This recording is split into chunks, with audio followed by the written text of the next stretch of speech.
বাংলাদেশের জনগণ এই অন্তর্বর্তীকালীন সরকারকে ক্ষমতা বসিয়েছে নিরাপদে থাকার জন্য। তাইলে বাংলাদেশের জনগণের নিরাপত্তা কই? আপনিও দোষর, একেও গ্রেফতার করো। ওসির মুখে এমন কথা শোনার পরই হার্ট অ্যাটাক করেন মাসুদ নামের এক ব্যক্তি। অথচ গ্রেফতার করতে যাওয়া ব্যক্তির বিরুদ্ধে নেই কোনো মামলা, অতীতে ঘেটেও খুঁজে পাওয়া যায়নি কোনো অপরাধ কর্মকাণ্ড। বিস্তারিত সুমন তানভীরের প্রতিবেদনে। আহসান হাবিব নামে যে লোকটা, উনি গুলশানে থাকতেন। তো উনি একজন ব্যারিস্টার মানুষ।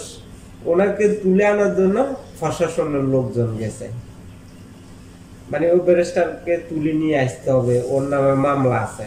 প্রশাসনের লোকজন রাত্রে ওখানে গিয়ে তার ঘরের দরজা ভাঙচুর করতে আছে তাকে তুলে আনার জন্য। তো এই কায়দা তো আগে ফ্যাসিস্ট সরকার এভাবে বাংলাদেশের জনগণকে এভাবে বাসা বাড়ি থেকে মিথ্যা বানোয়াট মামলা দিয়ে রাত্রে 1টা 2টা 3টার দিকে তুলে নিয়ে আসতো। তো একই কায়দা বর্তমানে অন্তর্বর্তীকালীন সরকারের অধীনে একই কায়দা প্রশাসনের লোকজন রাত্রে গিয়ে মানুষকে মিথ্যা বানোয়াট মামলা তুলে নিয়ে আসতে আছে।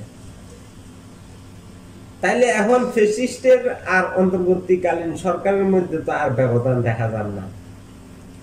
বাংলাদেশের জনগণ এই অন্তর্বর্তীকালীন সরকারকে ক্ষমতা বসিয়েছে নিরাপদে থাকার জন্য।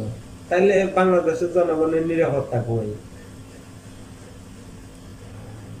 আগে স্বৈরাচার ক্ষমতা ছিল, বাংলাদেশের জনগণের নিরাপত্তা ছিল না।